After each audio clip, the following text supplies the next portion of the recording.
తెలుసా నీ విలువ. నాదేంటంటే కృషి కాదు, కసితో యా పని చేస్తాను నేను. కసితో నాస్తి దుర్భిక్షం.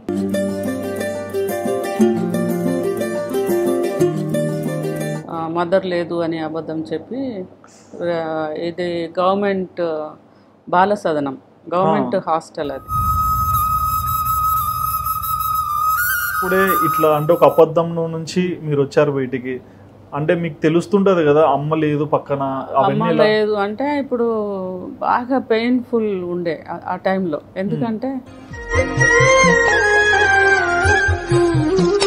చిన్న వయసులోనే తల్లిదండ్రులు దూరం ఉన్నప్పటికీ చదువుకుంటూ ముందరికి వెళ్ళారు కదా. కానీ నాకు మీ స్టోరీ ప్రతి చోట చూసినప్పుడు 5 రూపాయలకే వ్యవసాయానికి వెళ్ళేవారని విన్నాను. అందరం ఇట్లా ఫ్లోర్ మీద పడుకునే వాళ్ళం. It was not at all a good. I still remember ఆ రోజు ఒక ఇనుప సందుగల కొన్ని బట్టలు, 2-3 వంట గిన్నెలు, పిల్లల బట్టలు, నాయ బట్టలు, అమ్మ వాళ్ళు ఇచ్చిన షార పెట్టే అంటారు దాన్ని, ట్రంక్ పెట్ట. ట్రంక్ పెట్టే. ఆ ట్రంక్ పెట్టెల బట్టలు వేసుకొని మగువాని సహనానికి సరిహద్దులు కలవా. అమెరికా ఎప్పుడు వెళ్ళారు? 2000లో వెళ్ళా నేను. 2000 ఇయర్ లో అమెరికాకి వెళ్ళారు. ఓకే, వెళ్ళే ముందు మీ సిచ్యువేషన్ ఏంటి? లైట్లో కూర్చోగానే ఫస్ట్ ఒక విషయం గుర్తొచ్చింది నాకు.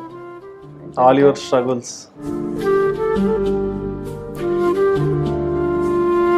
అబ్దుల్ కలాం గారు పక్కన కూర్చొని ఆయనకి సజెషన్స్ ఇచ్చేవాళ్ళు కదా, మేము ఫొటోస్ చూసాము.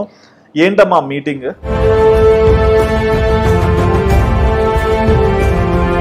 How did you find this kind of people? I need this kind of people to meet. I'm really really happy. Please come బహన్ బయట ఇద్దరు అని అన్నారంట. ఇక్కడ ఇండియాలో మీ హస్బెండ్, మీ పిల్లలు, మీ చుట్టుపక్కల మిమ్మల్ని బాగు కోరుకునే వాళ్ళు, ఎందుకు పోయిందిలే అని కొంచెం వెటకారం చేసేవాళ్ళు, ఇంతమంది వెయిట్ చేస్తుంటారు కదా. మీ సక్సెస్ ఎప్పుడు తెలిసింది వాళ్ళకి?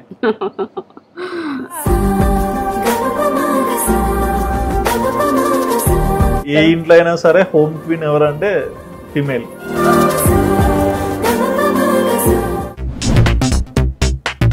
Hi viewers, welcome to Vadaan. నేను మీ హోస్ట్ సుధిరెడ్డి. ఇవాళ నేను మీ ముందరికి ఒక స్పెషల్ పర్సన్ని తీసుకొచ్చా అండి. స్పెషల్ కన్నా ఒక ఇన్స్పైరింగ్ పర్సన్ అని చెప్పుకోవచ్చు. లైఫ్లో ప్రతి మనిషి కూడా చాలా పెద్ద డ్రీమ్స్తో ఉంటారు, కానీ ఏదైనా సరే సాధించాలంటే బాగా కష్టపడాలి. కొన్నిసార్లు ఏంటంటే మనం ఓకే ఇది కష్టపడితే అవుతుందా లేదన్న డౌన్ఫాల్తో బ్యాక్ స్టెప్ వచ్చేస్తాం. కానీ ఏ నిమిషంలో అయినా సరే కష్టపడితే ఏ రేంజ్కైనా వెళ్ళడానికి నిదర్శనంగా మన ముందర ఒక వ్యక్తి ఉన్నారు. తను ఎవరో కాదండి, జ్యోతిరెడ్డి గారు. నమస్తే అమ్మా. నమస్తే అండి. బాగున్నారా? బాగున్నాను, thank you. How are you? నేను చాలా బాగున్నా అమ్మా. First of all thanks from our Aadaan media అమ్మా. మీరు ఇంత బిజీ లైఫ్లో ఉన్నా సరే మాకంటూ కొంచెం స్పేస్ ఇచ్చి ఇంటర్వ్యూ ఇచ్చినందుకు. సో మీ లైఫ్ జర్నీ నేను మొత్తం చూస్తున్నాను, ఎక్కడెక్కడ ఆర్టికల్ చూశాను, మొత్తం అంటే స్టాక్ చేస్తూ వచ్చాను. నిజంగా ఒక ఇన్స్పైరింగ్ అని కూడా చెప్పుకోకూడదు, కానీ మనిషి పట్టుదల వెనుక ఎంత కష్టం ఉంటే అంత సాధించగలుగుతాడు అనేది మిమ్మల్ని చూస్తేనే అర్థమైపోతుంది. అండ్ మిమ్మల్ని చాలామంది ఫాలో చేసే వాళ్ళు కూడా ఉన్నారు సోషల్ మీడియాస్లో. సో జ్యోతిరెడ్డి గారు, మీ హోమ్ టౌన్ ఎక్కడండి? వరంగల్ జిల్లా మాది. ఓకే. నర్సింహులగూడెం అని ఒక విలేజ్. ఓ చిన్న విలేజ్లో మీ జర్నీ స్టార్ట్ అయింది. అవునవును. నర్సింహులగూడెం అంటే ఒక నాకు తెలిసి ఇప్పుడు 1000 ఓట్స్ అట్లా ఉండొచ్చు. ఆ ఊర్లో 1000 మంది ఉంటారు పాపులేషన్. ఓకే. సో అక్కడ అమ్మ, నాన్నగారు వెంకటరెడ్డి లేరు. ఓకే. అమ్మ సరస్వతి, అమ్మ కూడా లేరు, ఈ మధ్యనే పోయారు. అండ్ చిన్నప్పుడే మీరు ఆర్ఫనేజ్ స్కూల్ అంటే ఒక ఆర్ఫనేజ్ ఏరియాలో పెరిగారని నేను విన్నాను. అది అంటే మేము 5గురం సంతానము. నాన్నకి 2 sisters and 3 brothers. We are 5. Okay. అక్కడ ఏంటంటే నాన్నగారు సన్నకారు రైతు. So it was very tough to manage family needs. 5గురు పిల్లల్ని సాకడానికి ఇబ్బందికరంగా ఉన్న రోజుల్లో విత్ అడ్వైజ్ ఆఫ్ ఫ్రెండ్, ఒక స్నేహితుడి సలహా మేరకు ఇప్పుడు free of cost education hostels కానీ అలాంటివి కానీ లేవు ఫార్వర్డ్ క్యాస్ట్కి. ఓకే. దానివల్ల నాన్న మదర్ లేదు అని అబద్ధం చెప్పి ఇది గవర్నమెంట్ బాల సదనం, గవర్నమెంట్ హాస్టల్ అది ఆర్ఫన్స్ కోసం. 90s లో ఉండేది కదా మేబీ. అప్పుడు ఏంటంటే బాల సదనం అనే ఒక హాస్టల్లో మదర్ లేదు అని అబద్ధం చెప్పి జాయిన్ చేశారు. I was 5th standard, 9 years plus ఉండే. ఓకే, చిన్నప్పుడే ఇట్లా అంటే ఒక అబద్ధంలో నుంచి మీరు వచ్చారు బయటికి అంటే మీకు తెలుస్తుంటది కదా అమ్మ లేదు పక్కన, అమ్మ లేదు అంటే ఇప్పుడు బాగా పెయిన్ఫుల్ ఉండే ఆ టైంలో. ఎందుకంటే చిన్న వయసు, అసలు బాధ అయినా దుఃఖమైన కష్టమైన అమ్మని హత్తుకునే వయసు. And I was very tiny girl. నాతో పాటు మా చెల్లెని కూడా వేశారు హాస్టల్లో. But with in 6 months she left hostel. ఆమెకు ఆడ నచ్చలే, పడలేదు. నాకు నాన్న అంటే భయం, నాన్న అంటే గౌరవం. నాకు అప్పుడు కొంచెం అర్థమయ్యేది ఫ్యామిలీ సిచ్యువేషన్. నా చెల్లెకి అర్థం కాలేదు, కానీ నేను ఇక్కడ ఉంటే ఇంట్లో మా అన్నకు, మా తమ్ముడికి, మా చెల్లెకి బాగుంటుంది అంటే ఒకళ్ళు భోజనం ఖర్చు తగ్గుతుంది అని అంటే కొంచెం నాన్న గురించి అమ్మ గురించి ఆలోచించే తెలివి ఉండే. అంటే చిన్న వయసులో స్ట్రీట్ స్మార్ట్నెస్ అంటారా. ఇప్పుడు కూడా మనం పల్లెటూరులో చూస్తే సిటీలో ఉన్న పిల్లలకి అంత నాలెడ్జ్ ఉండదు, పల్లెటూరులో ఉండే పిల్లలకు నాలెడ్జ్ ఉంటుంది. కుటుంబ పరిస్థితుల మీద వాళ్ళకున్న అవగాహన సిటీలో ఉన్న పిల్లలకు ఉండదండి. ఈ రోజు కూడా పల్లెటూరుకి వెళ్తే ఆనందం అనేది ప్రతి ఒక్కరికి తెలుస్తుంది. ఇప్పుడు ఒక బైసికల్ టైర్ తోనే వాడు ఎంత దూరం అయినా పరిగెడతా ఉంటాడు. సిటీలో అది రాదు, సిటీలో నామోషి రాదు. ఎందుకంటే అక్కడ పిల్లలకు ఉన్నంత విల్ పవర్ కానీ, నాలెడ్జ్ కానీ, స్ట్రీట్ స్మార్ట్నెస్ కానీ ఇక్కడ ఉన్న అర్బన్ పిల్లలకు ఉండదు. అదే భాగంగా నేను కూడా ఆ హాస్టల్లో ఉంటే అమ్మకు నాన్న కొంచెం సాయం చేసినట్టు అవుతుంది. నాన్న అంటే భయం, నాన్న అంటే గౌరవం. చెప్పారు. నేను హాస్టల్లో అట్లా ఉండాల్సి వచ్చింది. అంత చిన్న వయసులోనే తల్లిదండ్రులు దూరం ఉన్నప్పటికీ చదువుకుంటూ ముందరికి వెళ్ళారు కదా. కానీ నాకు మీ స్టోరీ ప్రతి చోట చూసినప్పుడు 5 రూపాయలకే వ్యవసాయానికి వెళ్ళేవారని విన్నాను. ఇది అంటే ఇక్కడ ఇంకా మనము హాస్టల్లో ఉన్నప్పుడు చైల్డ్హుడ్ లైఫ్ ఎట్లా ఉందంటే, ఈ హాస్టల్ నుంచి మేము స్కూల్కి నడిచిపోవాలి. ఒక 2.5 kilometers ఉండే. I was walking with bear foot. నాకు అంటే మినిమం కంఫర్ట్స్ కూడా లేవు. ఆ హాస్టల్లో ఉన్నా కూడా గవర్నమెంట్ హాస్టల్, మేము 60 girls ఉండే. అందరం ఇట్లా ఫ్లోర్ మీద పడుకునే వాళ్ళం. It was not at all a good. నేను ఒక మ్యాట్రెస్ అనేది ఉంటుందని కూడా తెలియదు. మేము ఫ్లోర్ మీదనే ఊరికే మ్యాట్ మీద పడుకునే వాళ్ళం. తర్వాత యూనిఫామ్స్ చక్కగా ఉండేవి కాదు, వర్కర్స్ సరిగ్గా ఉండేది కాదు. ఒక 2-3 bathrooms ఉండేది మా అందరికి. ఎంతమంది ఉండేవారు? 60 girls. 60 మందికి 2 బాత్రూమ్లు, 2 బాత్రూమ్లు ఉండే. అప్పుడు ట్యాప్స్ లేవు, బావిలో నీళ్లు తోడుకోవాలి. నాకు నీళ్లు తోడుకోవడం కూడా వచ్చేది కాదు. అక్కడ అసిస్టెంట్స్, వర్కర్స్ కూడా ఉండేటోళ్ళు కాదు. It was very tough journey that which I went through. 9 years నుంచి 15 years వరకు. నేను 10th class అయిపోయేదాకా అక్కడ ఉన్నాను. అంటే లైఫ్ అక్కడ నుంచే నేర్పించింది అని చెప్పడానికి. నేను అక్కడ నేర్చుకున్నా జీవితం. అంటే ఆ 15 టీనేజ్ గర్ల్ అప్పుడు, యంగ్ గర్ల్ అప్పుడు, ఆ టైంలోనే నేర్చుకోవటం అనేది మొదలైంది. టఫ్ పరిస్థితులను ఎదుర్కోవటం వల్ల. ఆ 10th అప్పటి వరకు ఎవరు ఫస్ట్ క్లాస్లో పాస్ కాలే హాస్టల్ నుంచి. నేను బ్యాక్ బెంచ్ స్టూడెంట్ని. ఇక్కడ కలాం గారు నాకు చాలాసార్లు గుర్తొస్తారు. నేను అంటే నా బట్టలు బాగాలేవని, నాకు చెప్పులు లేవని, నేను చూడడానికి నీట్గా లేనని వెనక కూర్చునేదాన్ని, దాక్కొని చదువుకునేదాన్ని నేను. అట్లాంటి పరిస్థితుల్లో ఉన్నప్పుడు 10th class నేను ఫస్ట్ క్లాస్లో పాస్ అయినా. ఆ రోజులో ఫస్ట్ క్లాస్ అంటే నిజంగా గ్రేట్. మీరు 5 రూపాయలకి ఎప్పుడు వ్యవసాయంకి వెళ్ళేవారు? నాకు అంటే అప్పుడు 10th తర్వాత నాకు బైపీసీ చదువుకొని డాక్టర్ అవ్వాలని ఉండే. అది ఎందుకు వచ్చింది అంటే, వచలాదేవి గారని సూపరింటెండెంట్, మా హాస్టల్ సూపరింటెండెంట్, ఆవిడ కూతురు శ్రీదేవి గారని డాక్టర్. ఆమెని చూసేదాన్ని అప్పుడప్పుడు. సాటర్డే సండే హాలిడేస్ వెకేషన్ ఉన్నప్పుడు వాళ్ళ ఇంటికి వెళ్ళేదాన్ని నేను. వాళ్ళ ఇంట్లో వెళ్ళి హెల్ప్ చేసేదాన్ని. ఆ టైంలో ఆమెను చూసినప్పుడు నాకు కూడా డాక్టర్ కావాలా, ఎట్లా కోట్ వేసుకోవాలా, అప్పుడు అలవాటు, అప్పుడు కళలు ఇప్పుడు తీర్చుకుంటున్నాను. So like that I want to become a doctor. అది పాసిబుల్ కాలేదు. పైగా నేను మా నాన్నని ఇట్లా చదువుకుంటానంటే, నీకు పెట్టడానికే లేదు, ఇంకా నువ్వు చదువుకుంటే అంత చదువుకున్న అల్లుని తీసుకొచ్చి పెళ్లి చేసే అంత శక్తి నాకు లేదు అని నాన్న అన్నారు. నేను అయినా కూడా చాటుకు సీక్రెట్గా 110 రూపాయల ఫీజు మేడంని అడుక్కొని వెళ్ళి బైపీసీ అడ్మిషన్ తీసుకున్నా. ఆంధ్రబాలిక జూనియర్ కాలేజ్ అని మా వరంగల్లో ఉండింది. ధైర్యం చేసి అక్కడ అడ్మిషన్ తీసుకున్నా. మా నాన్నకు కోపం వచ్చి అడ్మిషన్ క్యాన్సిల్ చేయించి వద్దు అవసరం లేదు అని చెప్పేసి క్యాన్సిల్ చేశారు. మీకు నైట్ స్కూల్ టీచర్ కూడా వర్క్ చేశారు కదమ్మా. అయితే ఇప్పుడు ఈ 16 yearsకి నాన్న పెళ్ళి డిసైడ్ చేశారు. ఓకే. మా బంధువు తను, అమ్మ వాళ్ళ కజిన్ బ్రదర్ సన్. తను మైలారం అనే గ్రామం నుంచి, బేసికల్గా వ్యవసాయం కుటుంబమే కదా అందరిది, నాన్న వ్యవసాయం. 16 ఏళ్ల వయసుకే మీకు పెళ్ళయింది. బాల్య వివాహం అని కూడా చెప్పొచ్చు. అవును, 18 కదా అప్పుడు, ఇక అండర్ 18 పెళ్ళయింది. పెళ్ళైన తర్వాత మా హస్బెండ్ అక్కడ మైలారం ఊర్లో, తను కూడా వ్యవసాయం కుటుంబం. We both are by that time we are 10th standard. So పెళ్ళి అయిపోయి ఇంకా మన హస్బెండ్ ఫ్యామిలీ ఏ చేస్తే అదే చేయాల్సి వస్తాయి కదండి. సో నేను కూడా వ్యవసాయం పని వెళ్ళేదాన్ని. వీళ్ళకు తక్కువ, 1 ఎకరం 2 ఎకరాలు 3 ఎకరాల భూమి ఉన్న ఫ్యామిలీస్ ఇవన్నీ, చిన్న చిన్న సన్నకారు రైతులు. అవును. సో మనకు పొలంలో పని లేనప్పుడు పక్క వాళ్ళకి వెళ్తే రోజుకు 5 రూపాయలు. ఆ 5 రూపాయలు చాలా ఎక్కువ మనీ లెక్క కనిపించేది. ఈ రోజుల్లో 500 అనుకోవచ్చు. అంటే ఇంకా ఏంటంటే మనం పర్సనల్గా సంపాదించిన డబ్బు అయితే మన కోసం యూజ్ చేసుకోవచ్చు అట్లా. సో ఆ టైంలో ఇంకా అదృష్టమో దురదృష్టమో ఏంటంటే, నాకు 17th year నా పెద్ద పాప బీనా బాన్,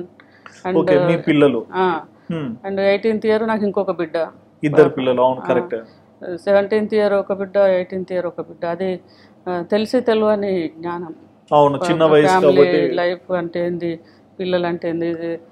పెద్ద కూతురు పుట్టినప్పుడు బాగా హెల్త్ ఇష్యూస్ ఉండే నాకు. ఓకే. నేను గవర్నమెంట్ మార్కెట్ దవాఖానా హన్మకొండ, అది వరంగల్లో, హాస్పిటలైజ్డ్ అయిన ఫర్ couple months. నేను ఆడ 2 నెలలు అక్కడ ఉండే. హై బీపీ, పాపన్న చనిపోతుంది, తల్లైనా చనిపోతుంది అని చెప్పారు అప్పుడు డాక్టర్స్. బట్ లక్గా నేను బయట పడాను. నా బిడ్డ 3 రోజులు ఎంజిఎంలో ఉండే, ఆమెకు హెల్త్ అది ప్రాబ్లం వచ్చి. Then she was good. తర్వాత బయటకు వచ్చి ఇంకా 2-3 months అప్పుడు దాకా తల్లిగారింట్లో ఉండి, తర్వాత వెళ్ళిన తర్వాత మళ్ళీ కన్సీవ్ అయిపోయి మళ్ళీ సెకండ్ బేబీ 18th year. అది అదే అంతా అంటే ఇండియన్ సిస్టంలో ఎట్లుంటుందంటే, ఒక స్త్రీకి ఇష్టం ఉన్నది లేదు చెప్పేంత అవకాశం లేదు, ఫ్రీడమ్ ఇచ్చేవాళ్ళు కాదు. ఇప్పుడు భర్త దగ్గర కానీ తండ్రి దగ్గర కానీ అదే అదే లేదు, అవకాశం లేదు. సో ఆ క్రమంలో gave birth to second baby. So 2వ అమ్మాయి లైఫ్లోకి వచ్చింది. అప్పుడు ఇష్టం లేకుండే, అబార్షన్ అని అనుకున్నా, కానీ అది కూడా అవకాశం లేకుండే. So I got a second baby, miss Bindu.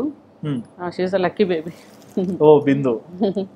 So అంటే అక్కడికి వచ్చిన తర్వాత ఏమైంది అంటే, ఇంకా పిల్లల్ని పెంచాలి, బాగా పెంచాలి, ఇంకా ఎక్కువ కష్టపడాలి, అది డెవలప్ అయింది. ఓకే. ఆ పాప వచ్చిన తర్వాత పిల్లలు వచ్చాక మీ లైఫ్ మొత్తం చేంజ్ అయిందని చెప్పుకోవచ్చు. చేంజ్ అయింది, ఆనెస్ట్గా వాళ్ళ చుట్టే తిరిగింది. ఈ నైట్ లైఫ్ స్కూల్ కి టీచర్ వెళ్ళేవారు కదమ్మా. సో ఇది ఎలా వచ్చింది అవకాశం? అక్కడ పొలంలో పనిచేసేటప్పుడు ఆడ ఏమైందంటే, ఊర్లో మా ఇంటి ముందే బస్ స్టాండ్ ఉండే. సో నేను ఒక రోజు ఇంటి దగ్గర ఉన్నాను, ఒక ఆమె వచ్చి ఇట్లా రాత్రిపూట బడి చెప్పడానికి ఎవరైనా ఒక టీచర్ కావాలా ఊర్లో. ఓకే, మీరు 10th మెరిట్ లో పాస్ అయ్యారు కాబట్టి మీ దగ్గర స్కిల్స్ ఉన్నాయి. అయితే ఆమె నాకు ఛాన్స్ ఇవ్వలేదు. నేను చేస్తాను అని అంటే, నో బీసీ ఎస్సీ ఎస్టీ వాళ్ళు లేకపోతే మీకు ఇస్తాం అవకాశం అని చెప్పి she went in the village. Okay. అంత ఊరంతా తిరిగి వచ్చి, ఎవరు దొరకలేదమ్మా, నువ్వైతే ఒక అప్లికేషన్ మీద సంతకం పెట్టు అంటే, దాన్ని నేను పేరు రాసి అది ఇచ్చేసి పంపించి 1 week తర్వాత ఆఫర్ లెటర్ వచ్చింది. అదేంటంటే నెహ్రూ యువ కేంద్ర వాళ్ళది, గవర్నమెంట్ అది. సో 1 year ప్రాజెక్ట్ అది. ఓకే. సో అది ఇంటికి ఆఫర్ లెటర్ వచ్చింది. వచ్చినప్పుడు మా అత్తగారు కానీ మా హస్బెండ్ సమిరెడ్డి గారు కానీ ఏమన్నారంటే, ఇది మనం చేయొద్దు, ఇది చిన్న జాబు, 120 రూపాయలు జీతం. 120 రూపాయలు ఆ రోజుల్లో మంచి జీతమే కదమ్మా, మంచి శాలరీ. అదే అంటే ఇంకొకటి ఏంటంటే, అది నా పర్సనల్ డబ్బు, నేను యూజ్ చేసుకోవచ్చు నాకు నచ్చినట్టుగా. అప్పుడు ఏందనంటే 10 రూపాయలకు కూడా చాలా విలువ. అవును. సో 120 రూపాయలు I can use for my children. ఒక ఫారెక్స్ డబ్బా కొనడానికి, ఏదన్నా వాళ్ళకు డ్రెస్ కొనడానికి, చెప్పులు కొనడానికి. అప్పుడు ఏంటంటే 10 రూపాయలు 20 రూపాయలే కదా. అవును. So it was a huge money for me. 120 rupees was really huge money those days. We are talking about year of 1970s కదమ్మా ఇది? లేదు 1989 అది 1989. ఓకే. 89. బట్ అంటే అమ్మ ఇక్కడ చూసుకుంటే ఒకప్పుడు ఒక అనాథాశ్రమంలో పుట్టి పెరిగి చదువుకొని టాపర్ అయ్యి మళ్ళీ నైట్ స్కూల్కి వచ్చి అక్కడ మీతో పాటు ఇంకొంతమందికి ట్రైన్ చేస్తూ అంటే చిన్న చిన్నగా మీరు ఎదగడం స్టార్ట్ అవుతుంది. అప్పుడైతే నేను సర్వైవ్ అవ్వటమే. అవును, అంటే అదే ఇప్పుడు మనకు ఈ స్టేజ్కి వచ్చినాం కాబట్టి ఎదిగినామని అనిపిస్తుంది, కానీ ఆ పూటకైతే ఆ పూట ఫుడ్ దొరికితే చాలు, బతికితే చాలు, నా పిల్లలకు ఒక జత బట్టలు కొనిస్తే చాలు. అంటే అమ్మ ఇక్కడ నేను ఒక పాయింట్ చెప్పగలుగుతా. అంటే మా అమ్మగారు ఉన్నారు, మా అమ్మ ఒకప్పుడు 10th డ్రాప్, కానీ ఆ రోజుల్లో మహిళలు ఉద్యోగానికి వెళ్ళి 4 రూపాయలు సంపాదిస్తున్నారంటే చాలా తక్కువ మంది దగ్గర నేను విన్నాను. కానీ మీరు ఆ రోజులు ఇలా చేస్తున్నారంటే సంథింగ్ పాజిటివ్ వేలోనే వెళ్తుంది లైఫ్. పాజిటివ్ అని అనుకోవచ్చు. కాకపోతే నాకైతే ఈ పూట బాగా గడిస్తే చాలు అంతే తెలుసు ఆ రోజు వరకు, హానెస్ట్గా. అంటే నేను అది చేస్తా ఇది చేస్తా కాదు, ఈ పూట నా పిల్లలకి కడుపు నిండా భోజనం పెట్టగలనా లేదా, లేదు ఒక టీకా ఇప్పించాలని అంటే 20 రూపాయల ఖర్చు, ఆ 20 రూపాయలు సమకూర్చగలనా లేదా, అంతే తెలుసు. నా దగ్గర ఒక క్వశ్చన్ ఉందమ్మా. మీరు ఇలా టీచర్గా ఉండి డెవలప్ అవుతున్న టైంలో ట్రైన్ లో కూడా మీరు శారీస్ అమ్మే వాళ్ళని నేను విన్నాను, నిజమేనా? అది ఇంకా చాలా దూరం మనం వెళ్ళాలి, ఇక్కడ కొంచెం గ్యాప్ ఉంది. ఇదేమో మనం అడల్ట్ ఎడ్యుకేషన్ టీచర్, తర్వాత నేషనల్ సర్వీస్ వాలంటీర్ కదా. ఈ హన్మకొండకు షిఫ్ట్ అయినాం, అది ఇచ్చేసి మా హస్బెండ్ ఒప్పించి హన్మకొండకు షిఫ్ట్ అయ్యాను. ఒప్పుకున్నారు, గ్రేట్. ఒప్పించుడే, ఒప్పుకోకుంటే నడవదు కదా ఆ కాలంలో. ఆ కాలంలో నడవదు, ఈ కాలంలో కూడా నడవదు. ఎప్పుడైనా system, Indian wedding system is like that. దీంట్లో మార్పు రాదు. ఏ ఇంట్లో అయినా సరే హోమ్ క్వీన్ ఎవరంటే ఫీమేల్. క్వీన్ ఫీమేల్ చెప్పడానికే ఏం లేదు, మా ఇంట్లో కూడా అంతే. లొల్లి అంతా మీదే నడుస్తుంది అయ్యా, ఇక్కడ మాది ఏముంటది, ఏముండదు. మేము ఎంత కష్టపడాలి, సర్దాలి, చెయ్యాలి, మీకు చేయాలి, మీ పిల్లలకి. మీరు కష్టపడతారు కాదనట్లేదు, కానీ కొంచెం గుర్తించండి అని కూడా అడుగుతాం. పాపం. సో అక్కడ నుంచి హన్మకొండకు షిఫ్ట్ అయిన తర్వాత I was 10th standard by that time. ఇక్కడికి వచ్చిన తర్వాత, హన్మకొండకు వచ్చిన తర్వాత బాధ్యత అంతా నాకు పడింది. మా హస్బెండ్కి నేను ఇచ్చిన మాట కూడా అదే, నేనే రెస్పాన్సిబిలిటీ తీసుకుంటా, నేను కష్టపడతా. 1989లో చెప్పారు మాట. 90 year of 90. Okay. I still remember, ఆ రోజు ఒక ఇనుప సందుగల కొన్ని బట్టలు, 2-3 వంట గిన్నెలు, పిల్లల బట్టలు, నాయ బట్టలు, అమ్మ వాళ్ళు ఇచ్చిన శార పెట్టే అంటారు దాన్ని, ట్రంక్ పెట్టే. ఆ ట్రంక్ పెట్టెల బట్టలు వేసుకొని ఒక 110 రూపాయలు ఉండే నా దగ్గర. నా పెద్ద బిడ్డ భుజం మీద, చిన్న బిడ్డ చేతిలో. చిన్న బిడ్డ బాగా కొంచెం గట్టిగా ఉండేది. సో హన్మకొండకు వచ్చిన తర్వాత ఐ స్టిల్ రిమెంబర్, ఫస్ట్ నా రూమ్ రెంట్ వచ్చేసి 60 రూపాయలు. 60 రూపాయలు. తుర్కోల్ ఇంట్లో, సుబేదారి అనే ప్లేస్లో 60 రూపాయలు ఇల్లు కిరాయి. అక్కడ దిగాం. అక్కడ దిగిన తర్వాత చిన్న రూమ్, అది వాళ్ళది స్టోర్ రూమ్, అది స్టోర్ రూము ఇచ్చారు. సో అట్లా జర్నీ స్టార్ట్ అయింది. ఇక బాగా వేట, నా మనసే వేటాడే మనసు అన్నట్టు. అక్కడికి వచ్చిన తర్వాత ఇంకా ఏం చేయాలి, మరి 190 రూపాయలు సరిపోవు కదా హన్మకొండకు వస్తే. మరి మా హస్బెండ్తో నా బాధ్యత నాదే అని చెప్పా కదా. So I have to do something. ఆ దగ్గర అది పిల్లల్ని భారతీయ విద్యా మందిర్ నా స్కూల్లో జాయిన్ చేశాను. జాయిన్ చేసిన తర్వాత వాకబుల్ డిస్టెన్స్లో ఉదయం టైప్ రైటింగ్ ఇన్స్టిట్యూషన్ అని ఒకటి ఉండే. సో అందులో జాయిన్ అయ్యాను. అది 30 రూపాయల నెలకు. ఎందుకు జాయిన్ అయినా అంటే, ఇది జాబ్ వచ్చేసి 1 year, ఇది అయిపోయేసరికి ఇంకో జాబ్ నేను వెతుక్కోవాలి కదా. సో టైపిస్ట్ జాబ్ అయితే కొంచెం బాగుంటుంది అనే ఉద్దేశంతో టైప్ రైటింగ్ లోయర్ నేర్చుకోవడానికి నేను అక్కడ జాయిన్ అయ్యాను. జాయిన్ అయిన తర్వాత ఆ రోజు పిల్లల్ని డ్రాప్ చేసి వచ్చి ఆ పొద్దున్నే 6 to 7 క్లాస్కి అట్లా వెళ్ళేదాన్ని. ఆ రూమ్లోకి వెళ్తే అది ఇంత రూము, ఒక 5-6 టేబుల్స్ ఉండే. ఆ పిల్లలంతా నేను క్లీన్ చేయడానికి వచ్చినా అనుకొని లేచి వెళ్ళిపోయేటోళ్ళు. I use to look awkward. అంటే వ్యవసాయం పని చేసి వచ్చినా కదా, స్టూడెంట్ అంటే వాళ్ళు బిలీవ్ చేసేవాళ్ళు కాదు. అప్పుడు ఊడ్చుకొని వెళ్ళమ్మా రూము అని అనేవాళ్ళు. నేను నేర్చుకోవడానికి వచ్చినానంటే వాళ్ళు నమ్మేటోళ్ళు కాదు. కానీ ద రిజల్ట్ షోస్ రైట్. సో నేను లోయర్ హయ్యర్ ఫస్ట్ క్లాస్లో పాస్ అయినా, అందులో పిల్లలు కొందరు ఫెయిల్ అయ్యారు. Oh my god. So always నాదేంటంటే కృషి కాదు, కసితో పని చేస్తాను నేను. కసితో నాస్తి దుర్భిక్షం.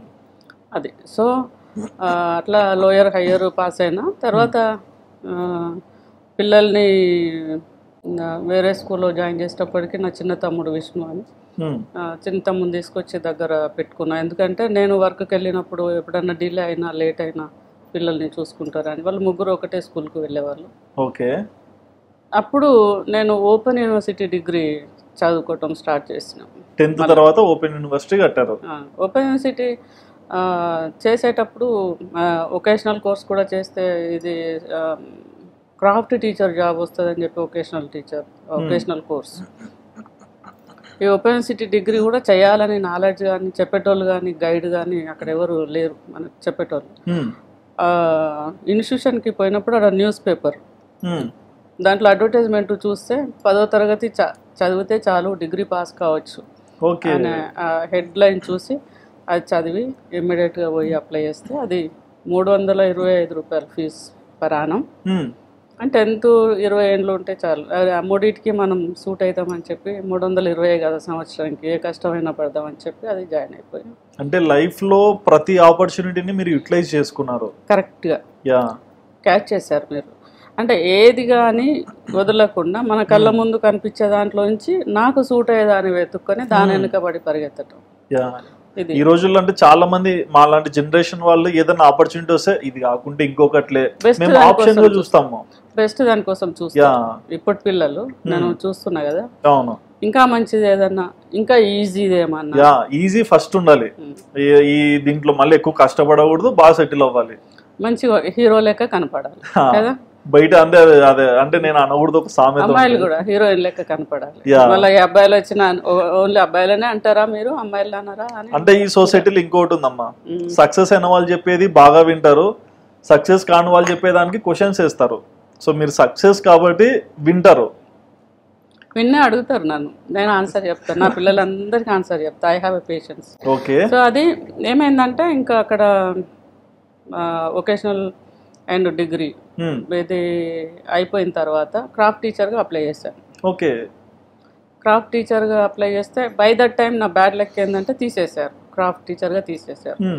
తీసేస్తే ఆ జిల్లా పరిషత్తు నేను ఉన్న ఈ ఇల్లు దగ్గరగా ఉండే, నేను ఎవ్రీడే ఆ జిల్లా పరిషత్కి పోయి ఏమన్నా మార్గం దొరుకుతుందా అని అట్లా వెళ్ళేదాన్ని, మళ్ళీ ఆపర్చునిటీ కోసం. అంటే నేను ఈ టీచర్ ట్రైనింగ్ చేసిన కదా, దీనికి తగినట్టు ఫలితం కావాలి కదా.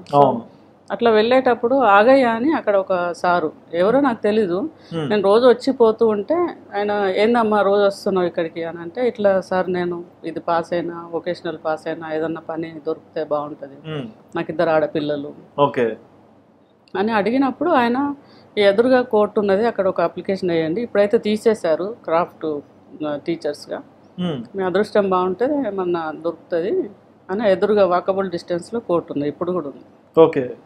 అంటే ఎట్లా రాయాలో తెలియదు సార్ అని అంటే, అడుక్కున్నది కూడా ఒక కళనే కదా. సో అట్లా తననే అడిగినా, నేను అడిగితే ఒక ఫార్మాట్ ఇచ్చి, నా రైటింగ్ చాలా బాగుంటుంది. ఓకే. సో నేను ఒక అప్లికేషన్ రాసి ఆయన ఇచ్చిన ఫార్మాట్ ప్రకారం నా డీటెయిల్స్ రాసి అక్కడ నా వొకేషనల్ హాల్ టికెట్ నెంబరు అది అంత సర్టిఫికెట్ పెట్టి అక్కడ ఇచ్చాను. ఓకే. కరెక్ట్గా కొన్ని రోజుల తర్వాత, మేబీ 3-4 months తర్వాత నాకు ఆఫర్ లెటర్ వచ్చింది. I got a job. ఓ అదృష్టం కదా, కష్టానికి అదృష్టం. సో నాకు అది వచ్చింది. సో అది తీసుకొని నెక్కొండ దగ్గర అమీన్పేట అని 72 kilometers if I'm not wrong, Warangal నుంచి అక్కడ జాయిన్ అయినా నేను. ఇప్పుడు నీ క్వశ్చన్ ఇక్కడ వస్తుంది, ట్రైన్లో చీరలు. సో అప్పుడు ట్రైన్లో హన్మకొండకు రెడ్డి కాలనీ నుంచి హన్మకొండ చౌరస్తా దాకా నడిచి, హన్మకొండ నుంచి మళ్ళీ వరంగల్ దాకా వెళ్ళి గవర్నమెంట్ బస్, తర్వాత అక్కడ నుంచి ట్రైన్ ఎక్కి మళ్ళీ నెక్కొండలో దిగి ఆటో ఎక్కి మళ్ళీ అమీన్పేటకి వెళ్ళి, ఇది అంత జర్నీ ఉండే అనమాట. Everyday 3 hours 4 hours journey. And ఆ మధ్యకాలంలో కూడా ఈ 195 rupees అప్పుడు డబ్బులు సరిపోక రాత్రిపూట నేను పెట్టికోట్స్ కుట్టేదాన్ని. పెట్టికోట్ ఒకటి కుట్టడం వచ్చిన, ఒక పెట్టికోట్ కుడితే ₹1. ఎన్ని గంటలు కుడతారమ్మా? ఒక 3 hours అట్లా నేను కుట్టేదాన్ని. 3 గంటలు కష్టపడాలి ₹1. ఒక పెట్టికోట్ కాదు, నేను 3 hours లో ఒక 10-15 కుట్టేదాన్ని. 15 అంటే 3 గంటలు కష్టపడితే ₹15. ఆ ₹15 I used for fee pay చేసుకోవడానికి, డిగ్రీకి ఓపెన్ సిటీ తర్వాత ఈ దానికి ఒకేషనల్కి పిల్లల కోసం అట్టేదానికి ఉపయోగించేదాన్ని. ఇది ఎందుకు చెప్తున్నా అంటే 398 రూపాయల స్పెషల్ టీచర్గా జాబ్ నాకు పేమెంట్. అంతే. సో ఈ రాత్రిపూట పెట్టి కోర్స్ కుట్టడానికి కూడా నాకు టైం లేదు ఇక, ఎందుకంటే ఈ మార్నింగ్ నాకు 6:30కే ట్రైన్ ఉండేది. నేను 3 గంటలకు లేస్తేనే ట్రైన్ క్యాచ్ చేయగలుగుతాను, ఎందుకంటే ఇంట్లో వంట, ఇంటి ముందట ఊడ్చి ముగ్గు పెట్టకపోతే ఇల్లోడు ఖాళీ చేపిస్తాడు కదా, బయట ఊడ్చాలా, ముగ్గు వేయాలా, బోర్లు తమ్ముకోవాలా, పిల్లలకి సర్దాలా, వెళ్ళాలా. So all together I use to wake up 3 o'clock. నాకు 6:30కి ట్రైన్ ఉండే. సో అలా వెళ్ళి మళ్ళీ వచ్చేసరికి 7:30, 8 అయ్యేది స్కూల్ అయిపోయి. 72 అంటే 140-150 కిలోమీటర్స్. Too many. ఒక 20 కిలోమీటర్లు నడవాలా, మళ్ళీ బస్ ఎక్కాలా, ట్రైన్ ఎక్కాలా, ఆటో ఎక్కాలా, అటు పోయేటప్పుడు మళ్ళీ ఇటు వచ్చేటప్పుడు. ఎన్ని గంటలు పడుకునేవారు? 3 hours. 3 గంటలు 3 hours 4 hours పడుకునేదాన్ని. ఎందుకు అంటే మళ్ళీ ఇంటికి వెళ్ళి రాత్రి వంట చేయాలా, ఆడ అన్నీ ఉండనే ఉంటాయి, పిల్లల్ని చూసుకోవాలా, వాళ్ళ బట్టలు ఉతకాలా, అప్పుడు పని చేసుకోవాలి కదా, బట్టలు విండాలా, నా బట్టలు విండాలా, మా హస్బెండ్ చేయాలా, మళ్ళీ రాత్రికి వంట చేయాలా, పొద్దుడికి వంట చేయాలా, పడుకోవాలా. సో నేను పడుకునేసరికి 12, లేవాల్సిన 3. ఆ ట్రైన్లో విండో సైడ్ కూర్చొని బయటికి చూస్తా ఏడ్చేదాన్ని. ఏం ఆన్సర్ దొరకక చాలాసార్లు బాధ, భయం అయ్యేది. ఎట్లా గడుస్తుంది అంటే ఈ 398 రూపీస్ సరిపోదు, ఎందుకంటే నా దారి ఖర్చు 600 ఇదంతా ఆల్టుగెదర్. ఇది నాకు ఆన్సర్ దొరికేది కాదు. కొంచెమే గోల్డ్ ఉంటే అది అమ్మేసిన, అదే మంగళసూత్రం కావచ్చు, రింగ్ కావచ్చు, పెళ్ళప్రిచ్, ఇది రూటే లేదు ఇక. అప్పట్లో 100 రూపాయలు అప్పు ఇయ్యరు ఎవరు. అవును, నమ్మకం ఉండేది కాదు. సో అటువంటి సిచ్యువేషన్లో ఏం చేయాలనో అర్థం కాక స్ట్రగుల్ చేసే టైంలో ఈ ట్రైన్లో ఏదైనా పని చేసి డబ్బులు సంపాదించాలి. మరి అప్పట్లో సమోసా కొనుక్కొనేంత లేదు అప్పుడప్పటి జనరేషను. మా అప్పుడు ట్రైన్లో డబ్బులు ఖర్చు పెట్టేంత లేదు. అందరు పేపర్ చదువుకుంటా ఇట్లా ఉండేది, లేకపోతే పడుకునేది. నాకు ఆ లగ్జరీస్ నాకు వీలు కాలేదు. ఓకే, అయితే ట్రైన్లో డబ్బులు సంపాదించాలి, ఏదైనా చేయాలన్నప్పుడు ఎవరో ఒక ఆవిడ శారీ ఫాల్ కుట్టుకుంటుంది నా ఎదురుగా. ఆమె చూసి ఈ శారీ ఎంత ఉంటుంది అంటే 200 ఉంటుంది. శారీ కొని అమ్మితే 20 రూపాయలు 30 రూపాయలు లాభం వస్తాయి కదా అని ఆలోచన వచ్చింది. వెంటనే ట్రైన్లో శారీస్ అమ్మాలి. ఎందుకు అంటే చాలామంది లేడీ టీచర్స్, లేడీ ఎంప్లాయీస్, మహిళలు వెళ్తుంటారు, మార్నింగ్ వెళ్తూ ఉంటారు కదా. సో ట్రైన్లో శారీస్ అమ్మాలని ఆలోచన వచ్చింది. అంటే ఒక టీచర్ అంటే ఒక మంచి ప్రొఫెషన్, 10 మందికి విద్యని చెప్పేవాళ్ళు, ఒక గౌరవప్రదమైన సిచ్యువేషన్లో ఉంటారు కదా. చీరలు పట్టుకొని ట్రైన్లో నిలబడి అడగాలన్నప్పుడు మీ మాట తడబడిందా లేకుంటే బాగా వచ్చిందా? ఒకటి, చీరలు అమ్మితే చీర మీద 20 రూపాయలే కనబడేది నాకు. అంటే అమ్మడానికి అమ్మ చీరలు ఉంటావా?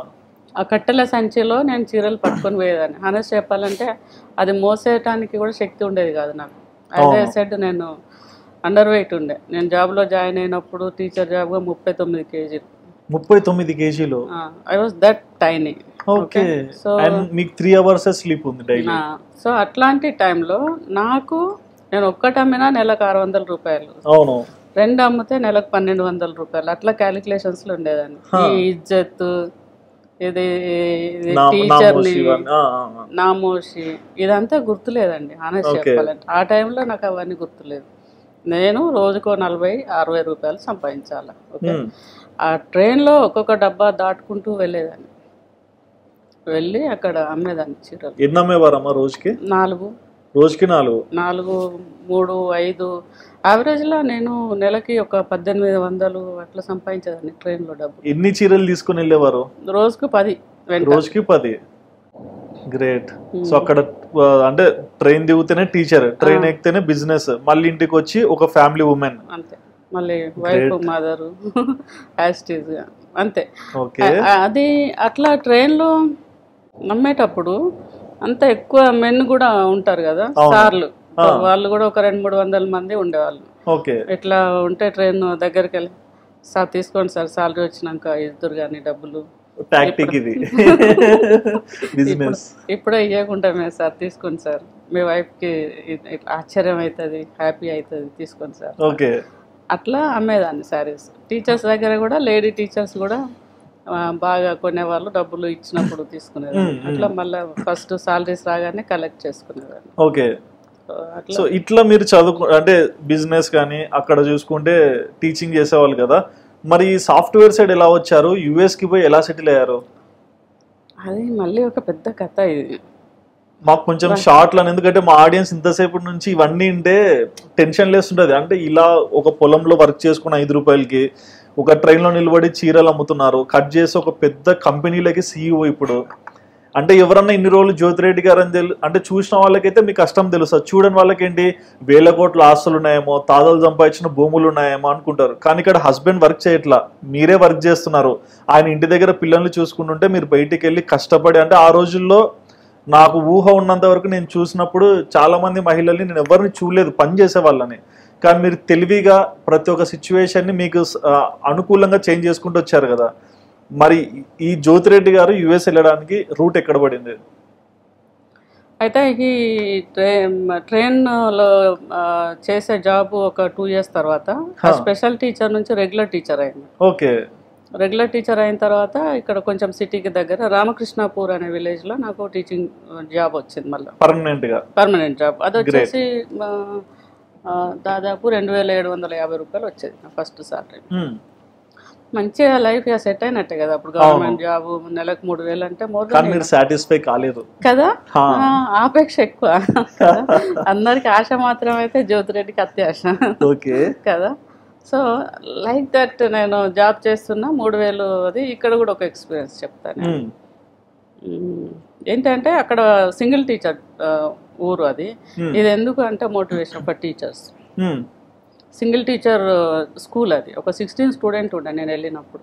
నేను సెకండ్ టీచర్ని. ఆడ ఉన్నాయన పంతులు పెద్ద ఆయన, మా నాన్నగారు వయసు. ఓకే. ఆయన ఉన్నప్పుడు నేను అక్కడ వెళ్ళాను. అప్పుడు ఎట్లా ఉంటుందంటే ట్రాన్స్పోర్టేషన్ ఒకటే బస్సు. మళ్ళీ ఆ బస్సు పోయినప్పుడే టీచర్స్ కానీ ఎవరైనా ఎంప్లాయీస్ ప్రయాణం చేస్తారు. నేను వెళ్ళేసరికి స్కూల్లో కొంచెం లేట్ అయ్యేది. లేట్ అయితే అప్పుడు సార్ ఆబ్సెంట్ వేసేవాడు. ఆబ్సెంట్ వేస్తే సార్ కట్ అవుతుంది. మంత్కి నాకు అట్లా ఒక 2 months అట్లా చూస్తే 600 450 అట్లా కట్ అయింది సార్. బాగా బాధ అయింది. ఏంది సార్ ఇట్లా ఆబ్సెంట్ వేస్తారు, వేయకండి అని అంటే, లేదు పంతులమ్మ రూలే కదా. నేను ఆబ్సెంట్ వేసినప్పుడు హాఫ్ డే స్కూల్లో ఉండే కదా. ఇక హాఫ్ డే ఊర్లో తిరిగి, నాకు ఆల్రెడీ వ్యవసాయం చేసిన అలవాటు ఉన్నది కదా. సో ఊర్లో అందరినీ అక్క అని, పెద్దమ్మ అని, చిన్నమ్మ అని అట్లా వరుసలు కలిపి అక్కడ కూర్చొని కాసేపు ముచ్చట పెట్టి అట్లా వెళ్ళేదాన్ని. ఈ చనువుతోనే నాకు ఊర్లో పరిచయాలు అయినాయి మంచిగా. అక్కడ మా కజిన్ సిస్టర్ కూడా ఒక ఆమె ఉండే, ప్రభావతి అని. సో అట్లా ఆ ఊర్లో కొంచెం గ్రిప్ దొరికింది. ఈ ఆబ్సెంట్ వేస్తాండి నా ఎట్లా, ఇది దీంట్లో వచ్చి బయటకు ఎట్లా రావాలి ఆలోచించి, నాకు అప్పటికి సైకిల్ కూడా తొక్కుడు రాదు. నేను ఒక టీవీఎస్ చాంపు షోరూమ్కి వెళ్ళి టీవీఎస్ చాంపు తీసుకుంటే నెలకు ఎంత కట్టాలంటే 600 రూపాయలు కట్టాలి. సో ఇదేదో బాగానే ఉంది కదా, కట్ చేసే బదులు ఇక్కడ నాకు బండి తోలుడు కూడా రాదు. ఒక 20 daysలో నేర్చుకొని 21st day బండి మీద పోయి ఫస్ట్ సార్కి ఆబ్సెంట్ వేసిన. అమ్మయ్య, శాలరీ ఫుల్ వస్తుంది ఇప్పుడు.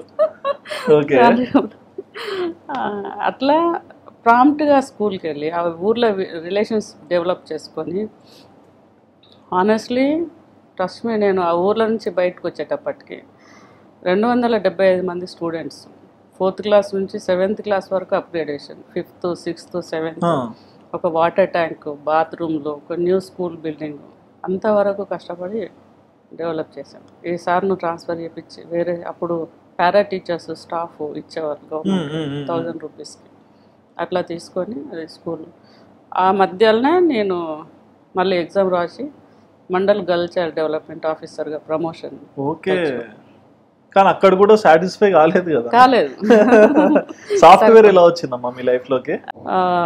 ఆ బండి మీద తిరిగేటప్పుడు అంత రోజు 200 150 కిలోమీటర్లు అట్లా తిరిగేదాన్ని. బాగా ఎనర్జెటిక్, ఏదో కొత్తగా చేయాలి, ఇంకా కష్టపడాలి అనే తత్వం ఉండే.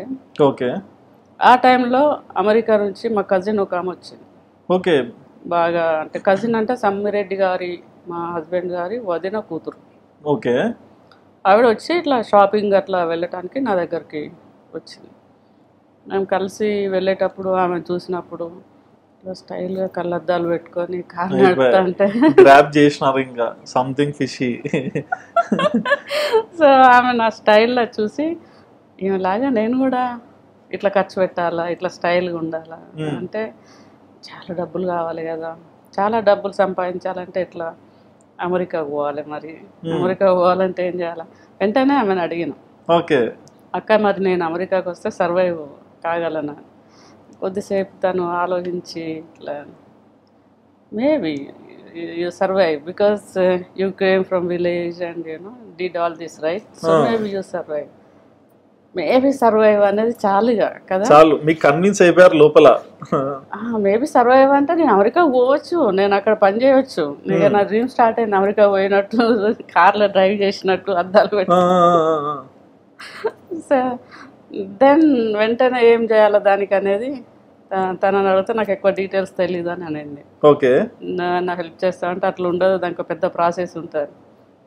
సో మేబీ సర్వైవ్ చాలు నాకు, అదే పెద్ద గిఫ్ట్. ఇక నా ఎక్సర్సైజ్ నేను చేశాను.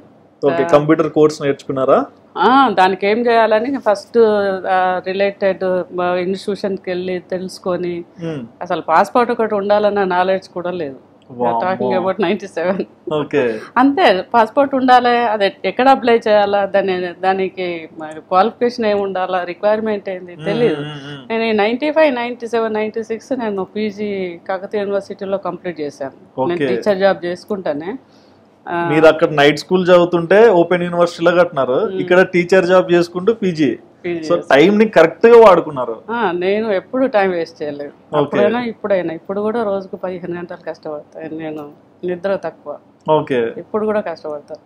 సో అట్లా అక్కడికి పోయిన తర్వాత కొంచెం నాలెడ్జ్ వచ్చింది. సాఫ్ట్వేర్ కోర్స్ నేర్చుకుంటేనే అమెరికా పోవచ్చు, లేకపోతే లేదు. ఏ కోర్స్ నేర్చుకున్నారు తర్వాత?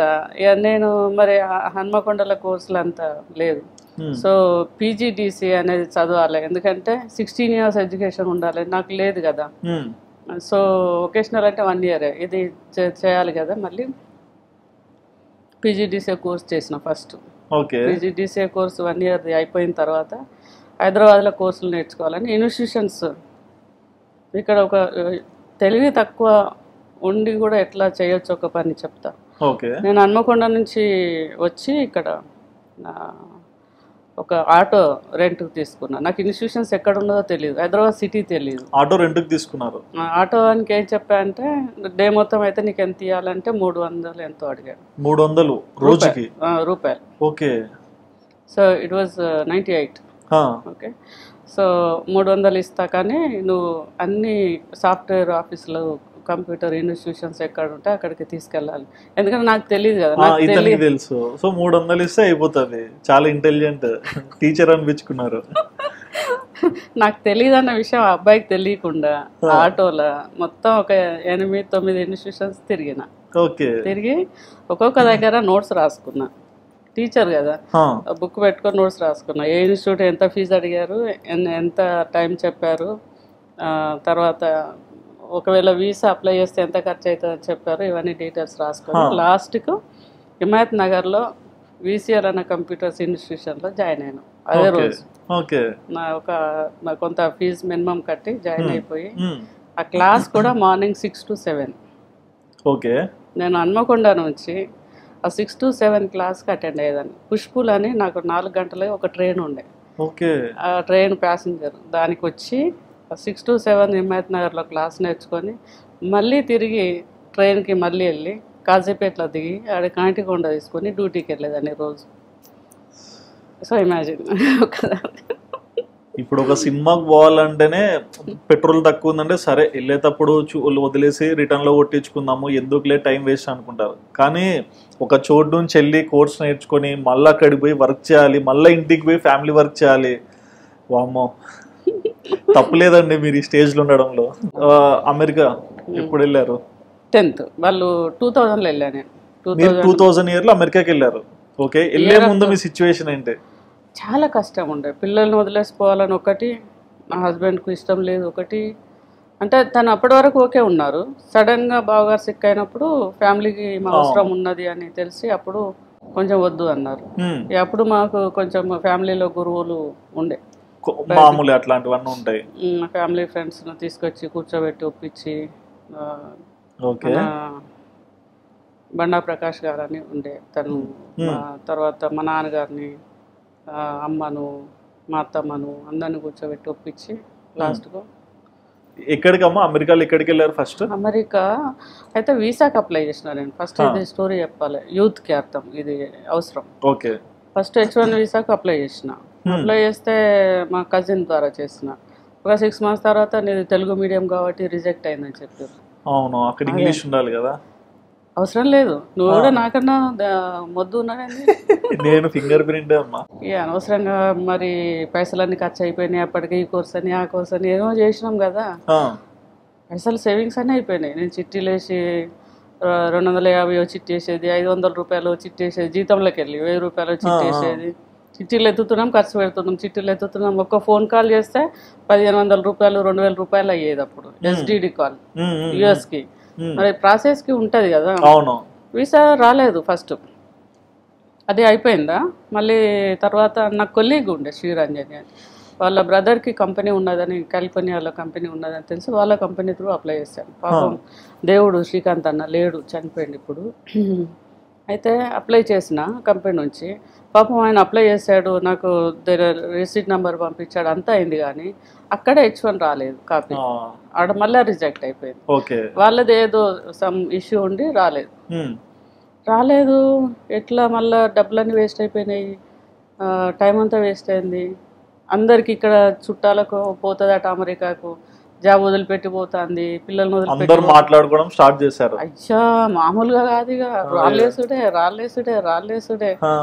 అంతా ఇజ్జత్ పోతుంది. ఇక ఇజ్జత్ అంటే అప్పుడు అర్థమైంది కొంచెం. అయితే ఆ B1 వీసా కోసం వెళ్ళి అక్కడ వాళ్ళ పేరెంట్స్ని బతిలాడి, వాళ్ళు లాస్ట్కు మాట్లాడి, కొడుక అది ఊకే బాధపడుతుంది, 2 ఆడపిల్లలు, డబ్బులన్నీ ఖర్చు అయిపోయినాయట, అదట ఇదట, ఏదన్నా చేయరా అని అంటే, అప్పుడు ఆయన ఓకే అని చెప్పి ఒక 2-3 monthsలో నాకు డాక్యుమెంట్స్ పంపించారు. ఓకే March 30, 2000 నేను చెన్నైకి వెళ్ళా. I was 31. స్టాంపింగ్ కాదంట యాక్చువల్గా. B1 B2 వీసా అంటేనే, విజిటర్ వీసా అంటే కొంచెం ఏజ్ ఎక్కువ ఉన్న వాళ్ళకు అట్లాంటి వాళ్ళకి ఇస్తారు. ఓకే నాకు వచ్చే ఛాన్సే లేదు. కానీ ఎట్లా ఇచ్చిందో తెలియదు, వాళ్ళు కూడా మైఫూజ్ అయిపోయారు. అమెరికా ఇంకా కష్టం కూడా కన్నీరు పెట్టే సిచ్యువేషన్ పోయినట్లుందమ్మా. నేను టీచర్ కదా, శారీ కట్టుకొని పోయినా. అడిగిన క్వశ్చన్, మళ్ళీ వస్తావన్న గ్యారెంటీ ఏంది, అట్లాంటి క్వశ్చన్లు అడిగారు. How long you going and when do come back and how we can trust you, how do you manage your funds, అట్లాంటివి అడిగారు. అడిగితే నేను అమాయకంగా ఇట్లా ఫేస్ పెట్టి, పాపం అనేటట్టు ఫేస్ పెట్టి, టెన్షన్ అవుతుంది. ఎందుకంటే నా ముందట ఎవరికి రాలే వీసా, భయం వేస్తుంది. కానీ వీసా రావాలి కంపల్సరీ. ఆ పోవాలనే పట్టుదల ఎంత భయంకరంగా ఉన్నది అంటే, నాకు డూ ఆర్ డై, నేను కంపల్సరీ ఎట్టుకోసాను అమెరికాకు పోవాలి అనేది. సో అక్కడ ఇక వాళ్ళు చెప్పిన దానికి సిన్సియర్గా ఆన్సర్ చెప్పిన తర్వాత నేను కంపల్సరీ వస్తా, నాకు కిడ్స్ ఉన్నారు, 2 అమ్మాయిలు ఇక్కడే ఉన్నారు, తర్వాత నాకు గవర్నమెంట్ జాబ్ ఉంది, ఐ కమ్ బ్యాక్ అని అట్లా వాళ్ళను కన్విన్సింగ్ పాయింట్స్ వచ్చి రాని ఇంగ్లీష్లో సమాధానం చెప్పి, దాని నుంచి వీసా యు గాట్ వీసా అన్నారు. అమ్మయ్య, అసలు ప్రపంచాన్ని జయించినంత సంతోషం, మామూలు సంతోషం కాదు అసలు. కాళ్ళ కింద భూమి కదిలినట్టు అయింది నాకు. ఎక్కడికి పోయే వాళ్ళు అమెరికాకి? Place California. ఓకే. ఎంత కొంచెం జాగా ఉంటే అమ్ముకొని, పైసలు జమ చేసుకొని, టికెట్స్ కొనుక్కొని, ఒక $1000 దాని క్యాషియర్ చెక్స్ తీసుకొని అంతా అయిపోయింది. ఇంకా May 2కి Cathay Pacific ఫ్లైట్. ఓకే. ఫ్లైట్లో కూర్చోగానే ఫస్ట్ ఒక విషయం గుర్తొచ్చింది నాకు. All your struggles. పొలంలో పనిచేసేటప్పుడు ఒకసారి లచ్చమ్మ అని నాతో పనిచేసేది ఒక ఆమె. ఓకే. ఆమెతోని నాటేసేటప్పుడు, బురదలో నాటేసేటప్పుడు ఆమెను ఇట్లా మా ఫ్లైట్ పోతుంటే, అప్పుడు ఫ్లైట్ అనే తెలివి కూడా లేదు, మనం కూడా ఎప్పుడన్నా విమానం ఎక్కాలి లచ్చమ్మ అని ఆమెతో అని ఉండే. నేను లేదమ్మా కింద పడతాం ఎక్కదాం అన్న. ఓకే. ఆనెస్ట్గా అది గుర్తొచ్చింది. ఆమె బాగా పిల్లలు గుర్తొచ్చారు. హాంకాంగ్లో దిగేదాకా ఏడ్చిన నేను నాన్ స్టాప్గా. I was keep on crying. పసి మనసు ఉంటుంది ఖచ్చితంగా లేడీస్ కి. అదే పిల్లలు గుర్తొచ్చి అదంతా అబ్బో. సో ఒక పెద్ద పనిష్మెంట్. మీ ఫీలింగ్ ఏంటమ్మా అమెరికాలో కాలు పెట్టినాక? ఒకప్పుడు పొలంలో కాలు పెట్టేవారు అంటే వ్యవసాయం చేయడానికి, అక్కడ చూస్తే సాఫ్ట్వేర్ రంగం కోసము ఎన్నో కష్టాలు పడి చీరలు కూడా అమ్మేసి ఏదేదో చేసుకుంటూ లాస్ట్ అమెరికా అనగానే అదేదో స్వర్గం అనుకొని పెద్ద కళలుగా అంటారు. నేను ఇప్పుడు చెప్తాను పిల్లలకి అస్సలు కాదు. ఇప్పుడు చెప్తున్నారమ్మా మీరు ఎన్ని కంపెనీలకు CEO మీరు, ఎన్ని అంటే ఎంత సంపాదించింటారు, ఎన్ని వేల మందికి ఉద్యోగాలు ఇచ్చారు.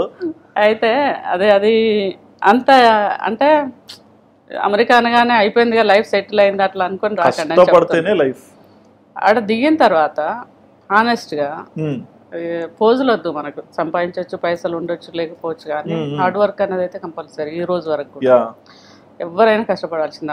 America is a place for opportunities. Okay, అక్కడ ఒకటి లేబర్ డిగ్నిటీ ఉంటుంది. నువ్వు ఏ పని అయినా చేయొచ్చు, అది ఒకటి ఉంది. ఓకే, రెండోది ఎన్ని పనులైనా చేయొచ్చు.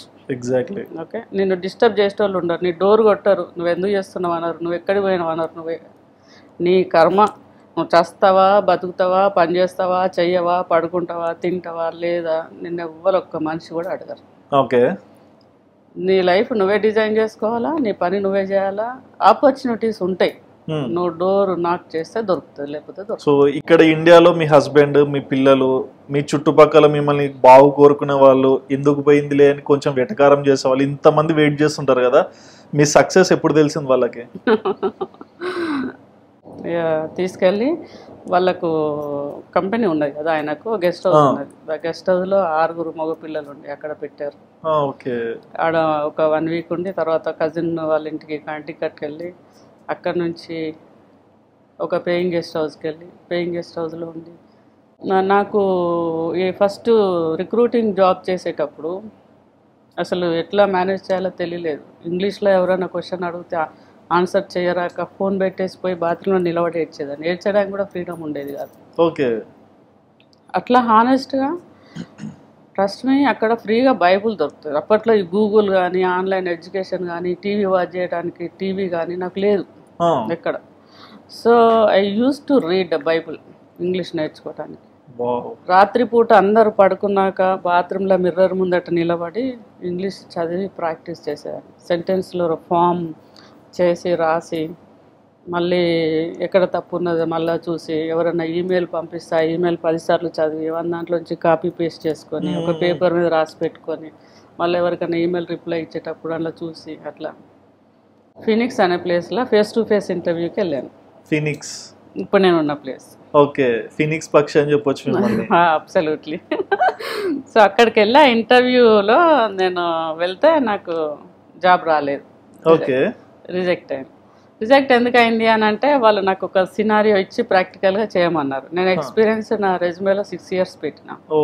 నాకు ఎక్స్పీరియన్స్ లేదు కదా, నేనంతా థియరిటికల్గా నేర్చుకున్నా, ప్రాక్టికల్గా లేదు కాబట్టి when they given that you know ఒక సినారియో ఇచ్చి ఇది ఎట్లా సాల్వ్ చేస్తానంటే I was not able to do it. I got fail, reject అయిపోయింది. కానీ నాకు వాపస్ డెన్వర్ పోబుద్ది అవుతలేదు ఇక. సో అక్కడ ఎయిర్పోర్ట్ దాకా వచ్చి ఆడ కూర్చొని మళ్ళీ ఏడుస్తున్నా, బాధపడుకుంటా. ఆడ ఫీనిక్స్లో నాకు పరిచయమైన రిక్రూటర్స్, మార్కెటింగ్ టైంలో పరిచయమైన వాళ్ళు ఉండే. వాళ్ళకి ఒక ఆమెకు కళ్యాణి అనేట ఆమెకు కాల్ చేసి ఇట్లా నేను ఫీనిక్స్లో ఉన్నాను, ఏమన్నా అకామిడేషన్ దొరుకుతుందా, నేను ఇక్కడ ఒక జాబ్ ఆపర్చునిటీ కోసం వచ్చిన అంటే కన్విన్స్ చేసే తెలివి ఉన్నది నాకు చిన్నప్పటి నుంచి. ఓకే, అది ఆ ఎబిలిటీ వల్ల I can convinced people. So అట్లా ఆమె పర్లేదు రా మా ఇంట్లో ఉండు, ఐ విల్ పే అని చెప్పిన ఫస్ట్. ఎందుకంటే by that time I have money. Okay okay, ఇంకా ఎప్పుడు సెటిల్ అయ్యారు అమెరికాలో ప్రాపర్గా? సో అప్పుడు పిల్లలు బాగా గుర్తొచ్చారు నాకు. పిల్లలకి సర్వీస్ చేసేటప్పుడు ఇంటికి పోదాం, తల్లి ప్రేమ, ఇండియాకి వచ్చేస్తా కొన్ని రోజులు అని చెప్పి అప్పుడు ప్లాన్ చేసి H1 అప్రూవల్ వచ్చింది కదా నాకు by that time. So H1 approval వచ్చింది. ఇండియాకి వస్తే ఇండియాలో స్టాంపింగ్ వెళ్ళాలి. ఒకవేళ ఇండియాలో స్టాంపింగ్ కాకపోతే ఇండియాలో చిక్కిపోతాను నేను. అందుకని ఇక్కడ ఏదైనా మార్గం ఉన్నదా అని చెప్పి నేను సెర్చ్ చేస్తే అక్కడ తెలిసిన ఒక అటార్నీ ద్వారా తెలుసుకుంటే మెక్సికో అని పక్కకి సిటీ ఉంటుంది, అలా స్టాంపింగ్ వెళ్తే ఇండియాకు రావచ్చు. అప్పుడు ఎబిలిటీ ఉంటుంది ఈజీగా, అంటే నాకు వీసా ఉంటుంది 3 years కోసం. సో అప్పుడు అక్కడ లోకల్లో ఒక అడ్వకేట్ తోని 3 monthsకి పేరోల్ రన్ చేసుకొని జాబ్ లేకున్నా శ్రీకాంత్ అన్న, అందుకే దేవుడు, సో తొందరగా చనిపోయాడు. సో అట్లా ఆయన పే స్టబ్స్ ఇస్తే నేను స్టాంపింగ్ వెళ్ళాను లారేడో. ఇక్కడ ఒక ఎక్స్పీరియన్స్ చెప్తా, పిల్లలకు యూజ్ అవుతుంది. లైన్లో నిలబడ్డా, ఎవరికి వీసా వస్తలేదు, ఫైల్ ఉన్నది, నేను సాఫ్ట్వేర్ ఇంజనీర్ లెక్క మంచిగా కోట్ వేసుకొని పోయినా, ఎవరికి అయితే లేదు. నాకు కూడా స్టాంపింగ్ కాదని అనుకున్నాయి ఇక, ఎందుకంటే గ్యారంటీగా కాదు, అదే సిచ్యువేషన్ అట్లా ఉన్నది, ఎవరికి వస్తలేదు వీసా. భయపడుకుంటా బాగా టెన్షన్తో ఉన్న ఫైల్ ఆయనకి ఇచ్చిన, ఆయన ముందట ఒక 25-30 questionల పేపర్ ఉన్నది, అది ఇట్లా కనబడుతుంది మిర్రర్ల నుంచి, బాగా వన్ను కూడా వస్తుంది. ఇంకా ఇక్కడ ఒక ఎక్స్పీరియన్స్ ఉంది కదా ఇండియా. సో నేను ఏం క్వశ్చన్స్ అడుగుతాడో ఏందో అని, ఎందుకంటే H1 వీసా కదా, ఇప్పుడు సాఫ్ట్వేర్లో క్వశ్చన్స్ అడుగుతారు. ఎప్పుడుదో లోటస్ మీద నేను రెజ్యూమే తయారు చేసి 99లో పెట్టిన రెజ్యూమే ఆడ ముందట కనబడుతుంది, దాంట్లో క్వశ్చన్స్ అడుగు.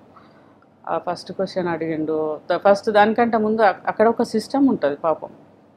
నాకు వీసా రాకపోతే నేను అంతే ఇక వాపస్ ఇండియా, ఇంత కష్టం వల్ల వెళ్ళిపోతుంది. So life do or die అనే సిచ్యువేషన్ నాది. ఓకే, ఆ స్టాంపింగ్ అయినప్పుడు చూడాలి, నా సెకండ్ లైఫ్ స్టార్ట్ అయింది అన్నట్టు. ఇక్కడ నాకు ఇంకొకటి గుర్తొచ్చింది, మీ ముందర ఎవరైనా ఇది చేయగలుగుతావని హింట్ ఇస్తే మీ మనసు ఎమ్మడే ఓకే నాకు ఇది కూడా ఉంది కదా నేను కొట్టేస్తా. సో అది ఆయన చెప్పగానే హానెస్ట్గా, వ్యాపారం ఏం చేస్తాము అంత లేదు కదా, నాలెడ్జ్ లేదు కదా ఇదంటే, లేదమ్మా మీరు చేస్తారు, మీరు కోట్లు సంపాదిస్తారు, నాకు తెలుస్తుంది, ఆ మంటలు చూడండి ఇంత వస్తుంది ఆయన ఎక్స్ప్లెయిన్ చేస్తారు. ఎంత మందితో స్టార్ట్ చేశారమ్మా?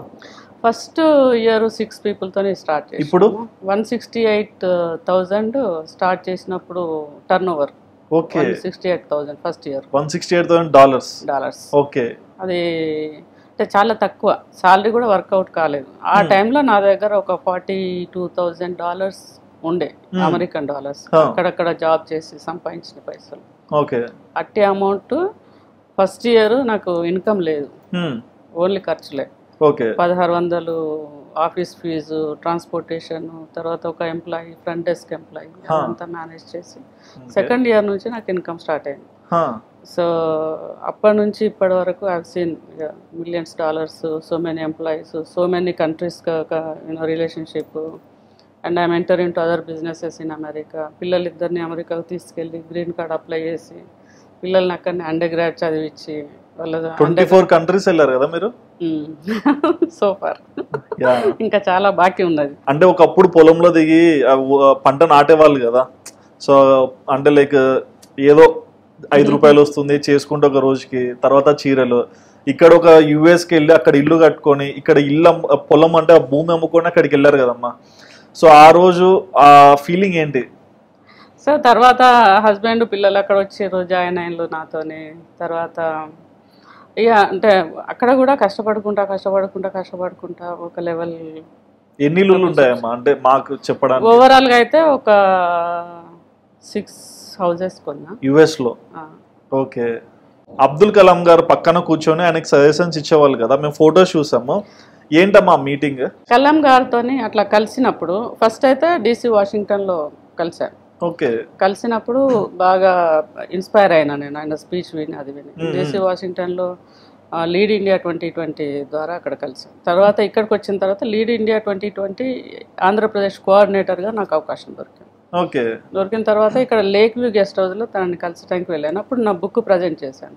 బుక్ చూసి ఆయన బ్యాక్ పేజీ ఇట్లా చూసి చదివారు. బ్యాక్ పేజీలో ఒక 4 paragraphs ఉన్నాయి. చదివి తీసుకెళ్లి పరిచయం చేసిన అతన్ని అడిగారు, తను అమెరికాలోనే ఉంటారు, తను అడిగారు ఎట్లా దొరుకుతారు వీళ్ళు, how did you find this kind of people, I need this kind of people to meet, I'm really happy, please come బహన్ బయట అయ్యారు అని అన్నారు. అంటే వణుకుడు కుడుతుంది, ఎందుకంటే బయట చాలామంది హేమీలు వెయిటింగ్లో. ఆయన పిలిచి నేను ఇట్లా భయపడుకుంటా పోయి రైట్ సైడ్ చైర్కి ఇట్లా కూర్చున్నా కాల్ మీద. లేదు ఇట్లా వచ్చి పక్కకు కూర్చోమని చెప్పి వింగ్స్ ఆఫ్ ఫైర్ బుక్ గురించి కొంచెం చెప్పి ఇది నేను చదివిన. ఇది ఎట్లయింది అని చెప్పి అందులో ఉన్న ఇన్సిడెంట్స్. అందులో ఒక ఇన్సిడెంట్ ఉంటుంది, ఈ 3 miles నడిచే జాబ్ అప్పుడు కుక్క వచ్చి మీద పడుతుంది, అక్కడ ఒక బ్లాక్ డాగ్. ఆ ఇన్సిడెంట్ అక్కడ రాసి ఉన్నట్టు దాని గురించి అడిగి 47 minutes he spoke to me that day. 47 minutes. ఇట్లా స్కూల్కి వెళ్ళి అట్లా మోటివేట్ చేయాలి. వింగ్స్ ఆఫ్ ఫైర్ బుక్ చదివావా, నీలాంటి వాళ్ళది కొంచెం అందులో స్టోరీ ఉన్నది, నీ స్టోరీ వింటుంటే నాకు చాలా నా లైఫ్ గుర్తొస్తుంది అలాంటిది చెప్పి ఆయన he was inspired out of the book story వెనక చదివి. అయ్యి ఇలాంటిదే చనిపోయేంత వరకు నువ్వు ఇదే పని చేయ అని చెప్పారు మోటివేషన్.